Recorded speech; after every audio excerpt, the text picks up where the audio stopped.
With just a few prompts, you'll add a real database so users can log in to save their data, and your web app becomes something people can rely on.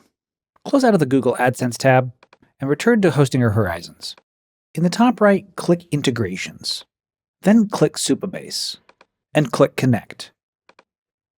You'll get a pop-up window that prompts you to log in, but if you don't have an account yet, scroll down and click Sign Up Now.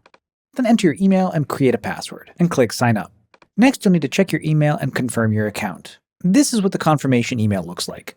Click the Confirm Email Address button. You'll be routed to this page on Supabase, which asks you for permissions to authorize the API. Go ahead and scroll down and click Create an Organization. Then give your organization a name.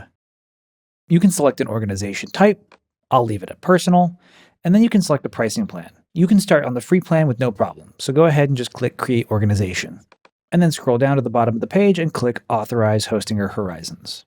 Then you'll be routed back to Hosting Horizons, and in the right side it'll say Connect Supabase Project. Under your newly created organization, click Create New Project. Select your organization, give the project a name, in our case we'll name it after the app, and then create a database password. Select the region that's closest to your intended users, in my case East US is just fine, and then click Create New Project. Next, you'll be routed to a page that shows that Supabase is setting up the project. Give it just a few minutes to process.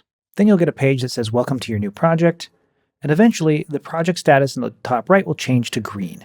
Return to Hosting Horizons, and then next to your organization, click Refresh. After refreshing, the new project appears. Go ahead and click Connect, and then click Connect again. Now, automatically in the background, Hosting Horizons AI will connect your app to Supabase. You can see in the left side message that it's adding the necessary package to the project, creating a table in Supabase to store invoice data, and setting up authentication to manage users. Now when the web app reloads, you can see that there's some new features that have been added. Here at the top right, we have a User Plus icon, so let's click that and see what it did. It looks like it brings up a Create Account dialog, or at the bottom you can click Sign In. So let's go ahead and create an account to make sure it works. We got a little toast message pop up in the bottom right that's saying we need to confirm our account. This happens anytime Hosting Horizons connects a new Supabase instance to manage authentication. So let's go back to our Supabase tab, and then on the left side menu, go down to Authentication. And here you can see that the new user has been added, and if we scroll to the right, we can see that it's still waiting for verification. Now to make sure that verification works properly, on the left side, go to URL configuration, and then change the site URL from localhost 3000 to your actual site domain.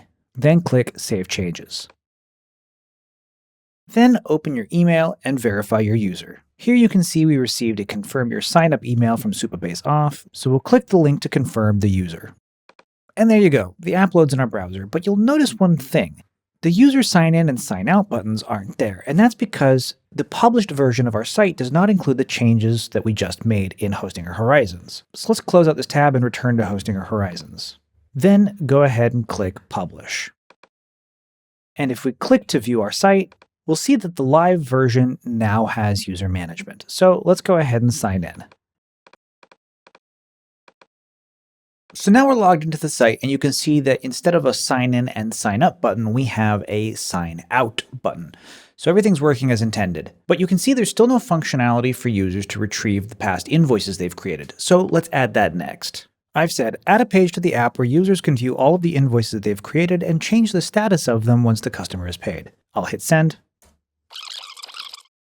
Now here we got a web app error detected dialog. This happens sometimes, maybe the code doesn't render right, so you can simply click the Ask to Fix button and Hosting Horizons will handle the rest.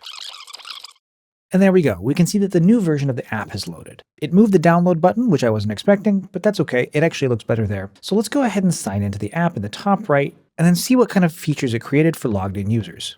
You can see now that we're logged in, there's a button at the top right that appears that says My Invoices. Let's click that. And here we can see the invoice drafts, we can change the status of them, and we can even go to create a new invoice up top right. Great! Now that we have all our user data features integrated, let's go ahead and publish the newest version of the app. Voila! A fully functioning web app.